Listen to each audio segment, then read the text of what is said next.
Hello friends, आजच्या video session मध्ये आपण पाहणार आहोत इयत्ता 6वी मराठी पाठ 6वा राष्ट्रध्वज माझा अभिमान या प्रकरणाचा किंवा या पाठाचा आज आपण या ठिकाणी संपूर्ण स्वाध्याय पाहणार आहोत। चला तर मित्रांनो, आजच्या व्हिडिओ सेशनला सुरुवात करूया।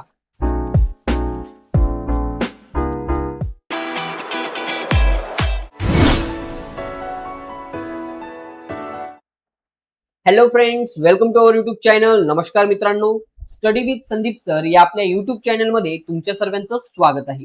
मित्रांनो, तुम्ही जर आपल्या स्टडी विथ संदीप सर या युट्यूब चॅनलवर नवीन असाल तर आपल्या युट्यूब चॅनलला सबस्क्राइब करून सोबतच बाजूची बेल आयकॉन क्लिक करून ऑल नोटिफिकेशन ऑन करा, जेणेकरून तुम्हाला आपल्या नवनवीन स्वाध्यायाची नोटिफिकेशन सर्वात आधी मिळत राहील। ओके, जास्त वेळ न घेता आजच्या व्हिडिओ सेशनला सुरुवात करूया।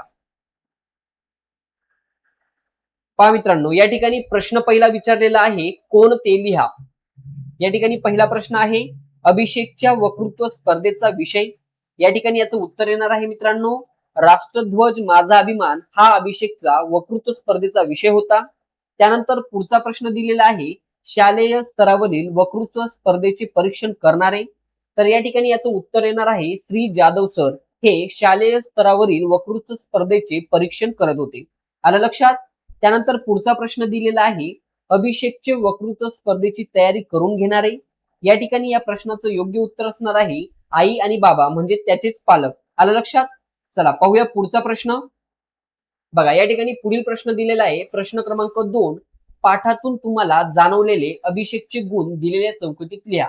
बघा, या ठिकाणी आपल्याला हा तक्ता दिलेला आहे, यामध्ये आपल्याला अभिषेक मधील दिसलेले आपल्याला गुण लिहायचे आहेत।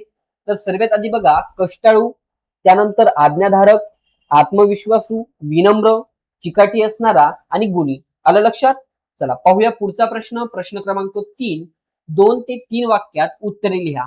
यामधील पहिला प्रश्न दिलेला आहे श्री जाधव सर यांनी वक्तृत्व स्पर्धेतील विद्यार्थ्यांना कोणते मार्गदर्शन केले। याचं उत्तर आहे श्री जाधव सर म्हणाले की सहभाग घेतलेल्या सर्वच विद्यार्थ्यांनी सुंदर भाषण केले, परंतु नियमानुसार पहिल्या 2 क्रमांकाच्या विद्यार्थ्यांनाच तालुका स्तरावर सहभागी होता येईल। इतरांनी निराश न होता प्रत्येकात असलेले गुप्त गुण विकसित करण्यासाठी भरपूर मेहनत घेतली पाहिजे, असे श्री जाधव सर यांनी वक्तृत्व स्पर्धेतील विद्यार्थ्यांना मार्गदर्शन केले। आलं लक्षात? त्यानंतर पुढचा प्रश्न दिलेला आहे अभिषेकचे भाषण उत्तम होण्यासाठी वडिलांनी काय केले।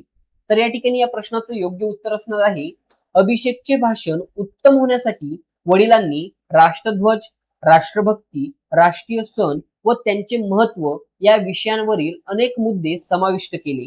तसेच त्यांनी देश स्वातंत्र्य करताना प्राणांची आहुती देणाऱ्या देशभक्तांचा जाज्वल्य इतिहास सांगून योग्य ते मार्गदर्शन केले। आलं लक्षात? चला पाहूया पुढील प्रश्न। बघा, या ठिकाणी पुढचा प्रश्न दिलेला आहे देशमुख सर मुलांना नेहमी काय सांगायचे। तर या ठिकाणी या प्रश्नाचं योग्य उत्तर आहे देशमुख सर मुलांना नेहमी हे सांगायचे की एकटा माणूस एखाद्या गोष्टीची सुरुवात करू शकतो, पण अंतिम ध्येयापर्यंत पोहोचण्यासाठी सर्वांची साथ हे आवश्यक असते। आलं लक्षात? चला पाहूया पुढचा प्रश्न। बघा, खेळव्या शब्दांमधील प्रश्न दिलेला आहे खालील शब्दात लपलेले शब्द शोधा। या ठिकाणी पहिला शब्द दिलेला आहे कडकडाट। यामध्ये कोणते शब्द लपलेले आहेत मित्रांनो? तर कडक, दाट, कड, काट, टाक। आलं लक्षात? त्यानंतर पुढचा प्रश्न दिलेला आहे परीक्षण। यामध्ये कोणकोणते शब्द लपलेले आहेत मित्रांनो? तर परीक्षा, सण, परी, रण। आलं लक्षात? त्यानंतर पुढचा प्रश्न दिलेला आहे पुढचा शब्द दिलेला आहे सभागृहात। या ठिकाणी बघा, या शब्दामध्ये लपलेले शब्द कोणते आहेत? तर सभा, गृह, हात, भात। त्यानंतर पुढचा शब्द दिलेला आहे मार्गदर्शन। यामध्ये कोणते शब्द लपलेले आहेत? तर मार्ग, दर्शन, दर्श, दान। पहा मित्रांनो, या ठिकाणी जो काही आपला आजचा प्रकरणाचा स्वाध्याय होता तो म्हणजे राष्ट्रध्वज माझा अभिमान या प्रकरणाचा आपण या ठिकाणी संपूर्ण स्वाध्याय कंप्लीट केलेला आहे। तुम्हाला आपला आजचा व्हिडिओ कसा वाटला कमेंट्स करून नक्कीच सांगा आणि व्हिडिओ आवडल्यास लाईक, शेअर, सबस्क्राईब करायला विसरू नका। Okay, thanks for watching this video friends.